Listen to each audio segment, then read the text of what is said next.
Good morning and welcome back to Tommy's Tesla Tech and Travel. A very common question is my Tesla charging right? And here's an easy way to find out. See how it's all green? That's a good thing. When one's flashing red, that is a bad thing. Now this is something we've encountered before, unfortunately. And I thought I had this resolved and now it's doing it again. So essentially it's saying that our outlet's overheating, but the outlet's brand new. It is not overheating. And we had it installed by a professional electrician. I'm actually gonna pop the cover off today and take a look at it. But it's taken our charging rate from 32 or 30 amp all the way down to 16 and it gets really hot. So we're gonna look at it again today, see if we can figure it out. And 9 times out of 10, it is very common that it's because this part here is not plugged in all the way. In fact, the other day, see how it's kind of sticking out a little bit? So it's as flush as I can get it, but we were watching a video over there from our friend at Tesla Tips and Tricks. Well, not our friend, someone who I stumbled across, but had great answers and I really like. He said, same thing, let's unplug it, plug it back in. And that night it seemed to work just fine. But I also think the weight from this is pulling it loose. So I do have the little piece right here that you can go against the wall for it to mount in. And we're gonna try that. But I also think I might take the outlet and flip it upside down so we can actually mount it this way instead of this way to help prevent any of that pull on there. So the reason I wasn't using this one to begin with is at the old house, I tried to mount it just by eyeballing and kind of, figuring out where it should go based off of just taking measurements, looking. And I'm like, oh gosh, why didn't I just put this in here, put this like this, and basically 2 holes in the wall like that. Now I know where it goes. Another thing I'm going to try is I actually switched out the chargers. So I switched the connections on both and we're going to see if that helps, because right now that I switched, this actually looks more flush in there. And this one sticks out a little bit in the corner, just like it was doing with this piece on the charger. So maybe it's time for a new wall connector, which we did not buy a new wall connector with the new Model Y because I think it's ridiculous that they don't include one anymore. So you can buy the car and not charge it. That makes no sense. So we had an extra one because I bought an extra one when we got the Model 3 years ago because we wanted to have one in the car when we travel just in case. So maybe it's time to buy a new one.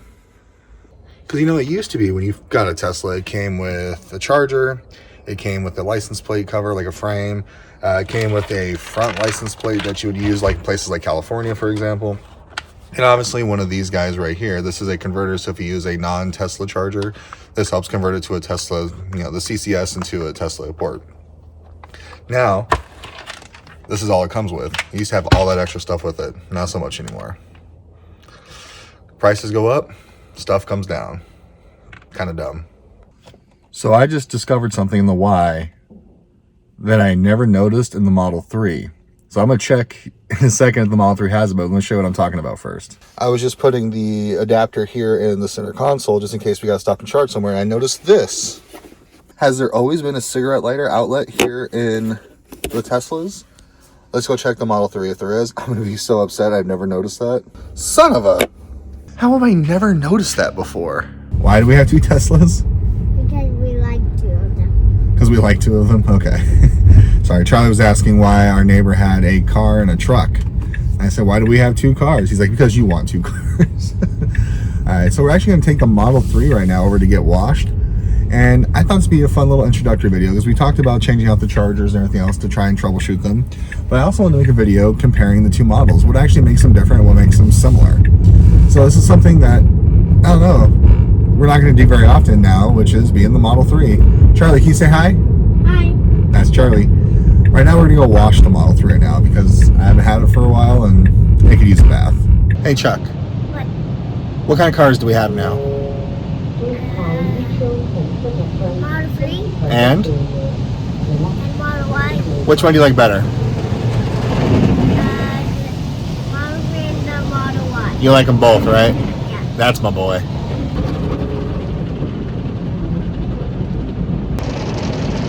Key push 1. What? You did it. The door's closed. And Charlie, what did we learn today about 2 hands? 2 hands for safety. That's right.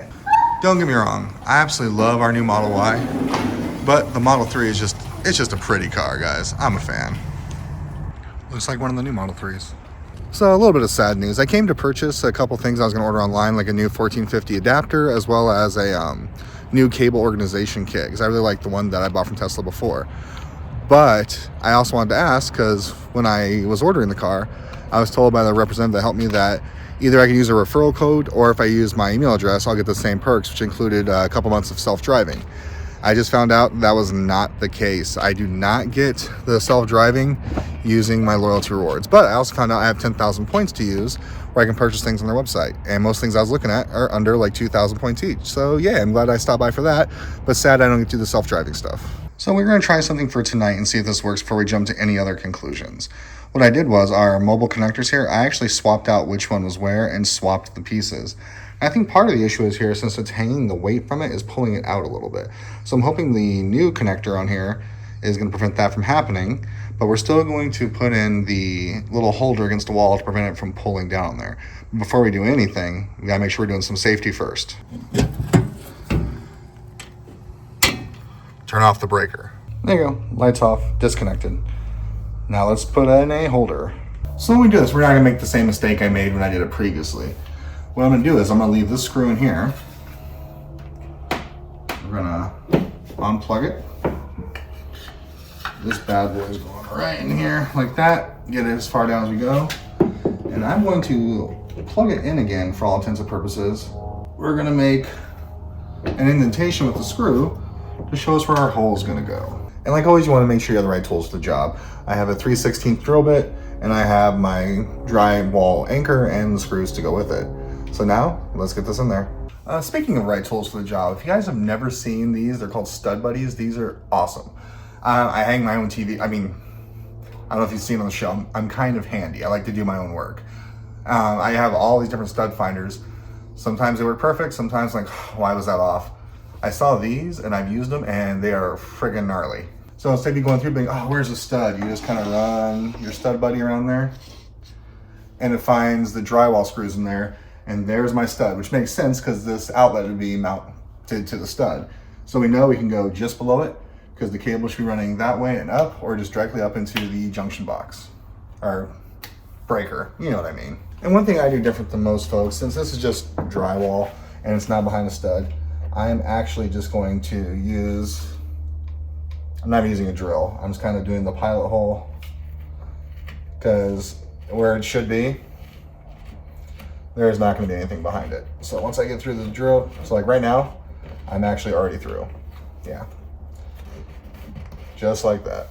And like I said, having the right tools for the job. I don't know where my regular mallet is, but I have this weird mallet from my mother's little toolbox and we're going to use that since it's here. One done. And now I kind of just have it a makeshift. It's in there with the screw, but not fully tightened. So this way, I can do what we talked about before. Make another little hole with the screw I'm gonna use and make the other hole. Why don't you just use the drill? It's so much easier. You know what? It is, but we didn't always have drills. Why not just do it by hand real quick? Like in the time I've talked to you, I'm already done. So I didn't tighten the first one down all the way just yet. And yes, I decided to go ahead and just use a hand screwdriver because I didn't feel like looking for my bits. So we're gonna make sure it's kind of even and level. I'm gonna tighten this bottom one first, then I'm gonna tighten the top one. And the reason I did the bottom one first is because that's the one that has a little bit of slack to give and go. So I wanna make sure that part is where I wanted it before I secure down the rest. All right, let's put it in and have the moment of truth. Boom, boom. Yeah, there is no pull left on that whatsoever. That is nice and flush. That's good to go. Let's go turn the breaker back on. You're gonna see it before I do. And there it is, we're all green again, just like this one you see up here. I'm actually gonna order another one of these mounts to go right here so I have two separate cable organizers because we have two separate cars now. But there it is. So we're gonna try this out tonight and see if the combination of this being held up, switching out the mobile connectors, is gonna help curb our problem. Again, I want to give another shout out to Tesla Tips and Tricks. Their webpage was awesome. They're the one that turned me on to the idea that it could be this part of the connector just coming loose that's causing our amps to go from 32 to 16. And granted, I was charged at 30 anyway, 2 amps below the maximum, because you don't want to overload your breaker. It worked the first night I tried it after I saw their tip, And I was like, great, it's fixed. I even told him I'd give him a hug and a high five if I ever saw him. But then it did again last night and again this morning. And I came out, it was slightly ajar, but not enough where I was terribly concerned. So we'll see if this takes care of it and see what happens with the regular one being plugged in the way it is, charging the other car. Well, thanks for taking the ride with us. This one is to be continued. I will let y'all know how it works out. I think I'm starting to have a predilection towards having charging issue videos on the channel. Well, thanks for tuning in, guys. Thanks for taking another ride with us. Let's take another ride again soon. And hopefully it's a positive message that this actually worked in the long run. Bye-bye, everybody. Although not sponsored, Stud Buddy. I really do like this. Such a simple tool.